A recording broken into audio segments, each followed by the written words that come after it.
नमस्कार, मैं शालिनी और आप देख रहे हैं नेक्स्ट टाइम न्यूज।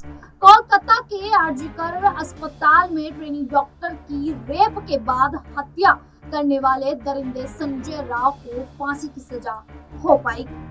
देश भर में सड़क से लेकर अस्पतालों में डॉक्टरों का जो गुस्सा है, क्या उन्हें इंसाफ मिलेगा? एक माँ बाप जो अपनी बेटी की हत्या के बाद किसी भी मुआवजे को लेने से मना कर रहे हैं और उनकी मांग सिर्फ एक ही है, आरोपी को फांसी हो। वह अब इतनी आसानी से संभव हो सकेगा? जिस आरोपी का केस सभी वकीलों ने लड़ने से मना कर दिया था, आखिर उसको वकील कैसे मिल गया? और अब कोर्ट रूम में संजय राव को बचाने के लिए कौन वकील आरोपी की तरफ से दलीलें रखेगा? आरजीकर रेप और मर्डर केस के आरोपी संजय राव ने पॉलीग्राफ टेस्ट में अपना जुर्म कबूल कर लिया है, पर अब उसे फांसी के फंदे से बचाने के लिए वकील मिल गई है। ये वकील कोई पुरुष नहीं बल्कि एक महिला है, जो संजय राव के पॉलीग्राफ टेस्ट की मंजूरी के समय खुद वहां मौजूद थी। जहां सारा देश आरोपी संजय राव को फांसी देने की मांग कर रहा है, वहीं वकील कविता सरकार का कहना है कि संजय राव निर्दोष है। उन्होंने कहा कि वारदात का सच सबके सामने आ सके, इसीलिए उसने पॉलीग्राफ टेस्ट की मंजूरी दी थी। कौन है आरोपी संजय राव की वकील कविता सरकार?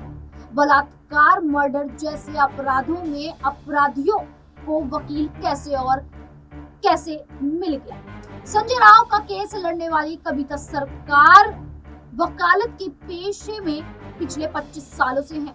कविता ने अपने वकालत की पढ़ाई हुगली में मोहसिन कॉलेज से की है। उन्होंने अपने वकालत के करियर की शुरुआत अलीपुर कोर्ट से की थी और दीवानी के केस लड़े।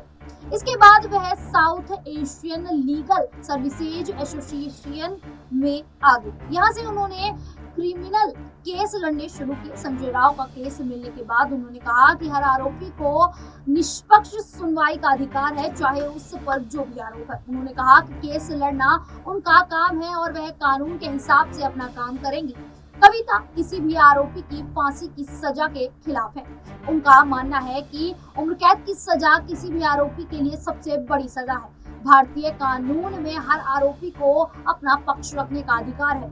गरीब लोगों और जघन्य अपराधियों में जब कोई भी आरोपी का केस लड़ने को तैयार नहीं होता है, तो ऐसे मामलों में जज वकील को नियुक्त कर सकते हैं।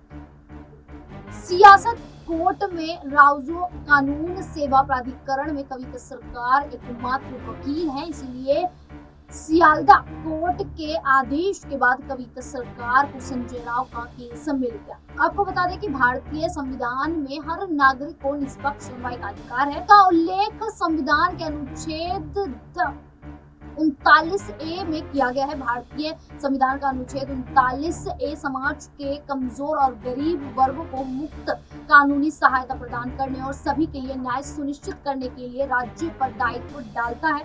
इस अनुच्छेद के तहत राज्य ये सुनिश्चित करेगा कि विविध प्रणाली समान अवसर के आधार पर न्याय को बढ़ावा दे। इसके लिए राज्य उपयुक्त विधान या योजनाओं के जरिए या किसी अन्य तारीख से निःशुल्क कानूनी सहायता प्रदान करेगा। इसका मकसद यह सुनिश्चित करना है कि आर्थिक या अन्य अक्षमताओं के कारण किसी भी नागरिक को न्याय पाने के मौके से वंचित न किया जाए। इसके तहत ही केंद्र सरकार ने राष्ट्रीय स्तर पर विधिक सेवा प्राधिकरण बनाया और राज्य सरकार स्तर पर ये विधिक सेवा प्राधिकरण है। जब कोई व्यवसायिक या आरोपी अपना कानूनी खर्च नहीं उठा पाता है, तो ऐसे मामलों में अदालत उस शख्स के लिए वकील की नियुक्ति कर सकती है। अब जिस तरीके से संजय राव को एक वकील मिल गया है, क्या फांसी की सजा से वो बचता हुआ नजर आएगा? फिलहाल इस पूरे मुद्दे पर आप लोगों की क्या राय है, हमें कमेंट करके जरूर बताइएगा। उसी प्रकार की देश दुनिया से जुड़ी खबरों के लिए देखते रहिए नेक्स्ट टाइम न्यूज।